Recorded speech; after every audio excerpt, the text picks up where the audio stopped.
You're here right now at this moment because tomorrow you want to be somebody greater than the person you are today. You see yourself succeeding, you have a vision, you have a dream. Congratulations. You're already 10 steps ahead of 95% of the world. Imagine if Michael Jordan was scared of missing. He would have never taken a shot. Imagine if Steve Jobs was afraid of people not liking his product. There would be no iPhone. So ask yourself this: do you want to be a person who fears failure, or do you want to be a person who loves success? Which one? Because you're gonna have to pick today. And I'll tell you one thing: one is a failure and one is a success. And if you love success, there is nothing that can stop you. All those negative things people say will mean nothing. They're gonna talk about how only 1% make it to the top. Big deal. Wanna know something else? Only 1% stick with that fitness program long enough to see results. Only 1% of nerds stick with that video game long enough to get good at it. Only 1% of relationships stick it out to the end. That doesn't mean you have a 1% chance. It just means you can't behave like the 99%. You'll have to do something better than giving up a month from now. Those are just numbers. You want to talk about numbers? Take a look around you and take a good look around you. Are you like 99% of the people around you? If you are, then you're in the wrong video, my friend. You have to love success just as much because that's what's gonna allow you to get up and go for it.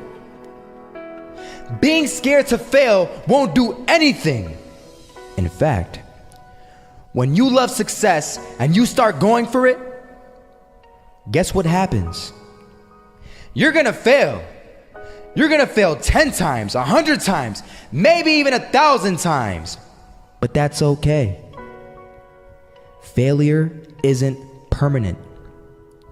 Falling isn't permanent. You get right back up and keep going. And this time, you're gonna be stronger, wiser, and you'll be more driven than ever. And for every 10 failures, you'll land one success. You have to love success so much that you're willing to fail 10 times before you can succeed once. That's how a winner does it. You gotta kill the person you were born to be in order to become the person you wanna be. Do you want to develop consistent good habits like reading, going to the gym every day, learning new languages, or practicing new instruments? Or do you want to kick bad habits like eating unhealthy food, biting your nails, watching too much TV? 3 years from now, you can have what you need. You got to be careful about it. You can't have everything.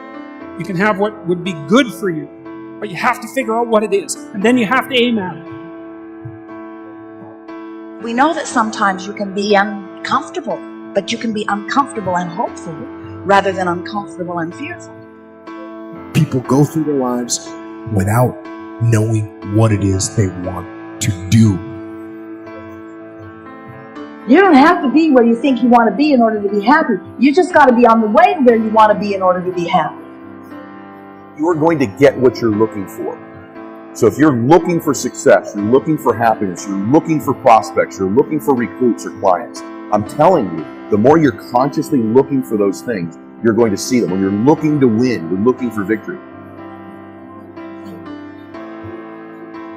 Sit on your bed one day and ask yourself, what remarkably stupid things am I doing on a regular basis to absolutely screw up my life?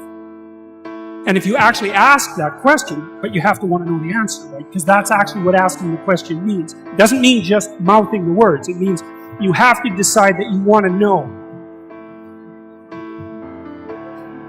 So be very careful what you set your mind towards, what your outcomes are, because you're going to find it. Your mind's powerful.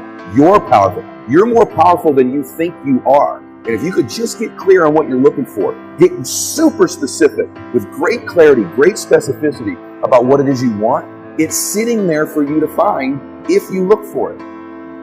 The time is now. The time is now to express and for people to believe in themselves. The time is now for it to be okay to be great. Right there and then, you have an opportunity to steer your thoughts and your emotions in the direction that you want them to go, not in the direction that they're telling you to go. In other words, you can literally choose to seize the day, or you can let the day seize you. If you're fearful all the time, your point of attraction is very far from what you really want. If you're ornery all the time, or a lot of the time, your point of attraction is different from what you want. Your emotions are your indicator of what you're doing vibrationally. You've been listening to us long enough to sort of understand what we mean by that? Don't worry about what needs to be done. Think about who you have to be in order to get it done.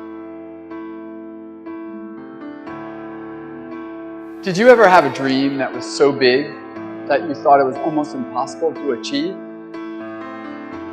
I've had those dreams. And while not every dream has become a reality, along the way I learned a powerful approach of picturing that has helped me achieve most. Since that day, I've had other dreams, other big dreams. And in each case, I would picture where I wanted to be, and I would visualize what I would be doing and who I would be doing with when I got there. As the saying goes, you can't make a basket if you never take the shot. I knew I would miss the shot sometimes, and the failure would dampen my spirit, but I would be better off for my efforts and I would be okay. People are addicted to all kinds of things, substances, but one of the greatest addictions, or one of the greatest addiction, you never read about it in the papers, because the people who are addicted to it don't know it. It's the addiction to thinking. It's actually addictive. Can't stop thinking. It's like can't stop drinking, can't stop smoking, can't stop eating, can't stop thinking. You have the option of taking it hard or taking it easy, of making the worst of it or making the best of it, of giving it your undivided attention, of giving it very little of your attention. You have more control over your focus than most of you have been exercising. And when you begin caring about how you feel more than everything else put together, so that you exercise your ability to focus upon things that do feel good, you begin to discover that in every particle of the universe there is that which is wanted and lack of it. My visualization has helped me achieve most of my goals. And what I learned along the way is it didn't take twice as much effort. It only took an extra 10%. When we fail, life continues as it is. We can stay in our comfort zone. Success, on the other hand, challenges us. It pushes us and it exposes us to rejection. How are we going to manage this new success? If you're not happy, you're not successful. If you're not enjoying yourself during the process of whatever it is you're trying to achieve, there's a problem. To me, the biggest disease on this planet is unhappiness. And the reason why people are unhappy is because we have a tendency to keep focusing, as I said, on what we don't have and what's not working in our lives, instead of allowing ourselves to shift our focus and our way of thinking. People always want to be like, follow your dreams, follow your dreams, follow your dreams. My dream was always to be a rap artist, right? But I had to get a job. So I had to focus on my job. And then I made money to follow my dream. One of the main reasons that people don't get what they want is because they don't actually figure out what it is. And the probability that you're going to get what would be good for you, let's say, which would even be better than what you want, right? Because, you might be wrong about what you want easily. But maybe you could get what would really be good for you. You have the freedom to think anything you want. You were born extremely confident. You came into this world knowing how wonderful you are. So choose new thoughts to think about yourself, and choose new words to tell yourself how magnificent you are, and that you deserve all the good that life has to offer.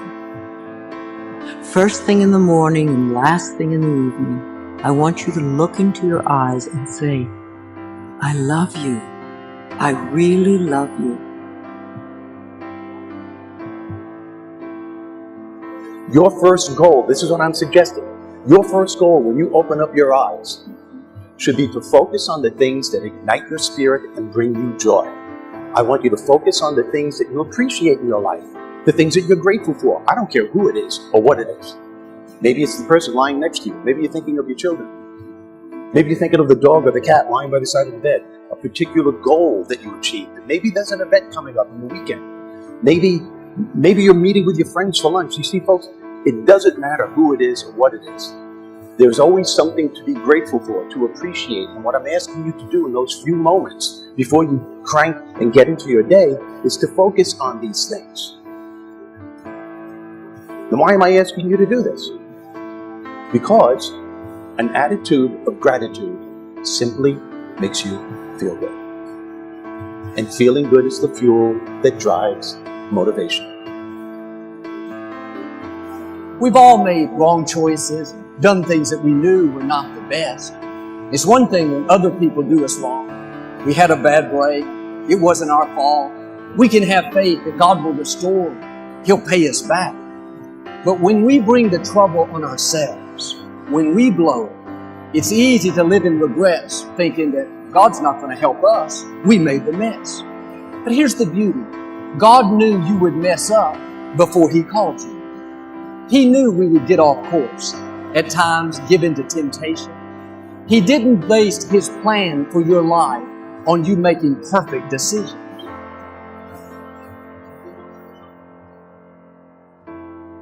Through success, I represent the possibility of what you can achieve and what you can do with your life and your career. Other people's success represents the possibility of what you can do. Those are the records that you can set. Those are the type of tours that you can do. Those are the kind of songs that you can produce and the songs that you can write. Those are the millions of dollars that you can get, or billions. Those are the type of architectural drawings and buildings that you can build. Those are the type of books that you can sell. Everybody else's success represents the possibility of what you can do.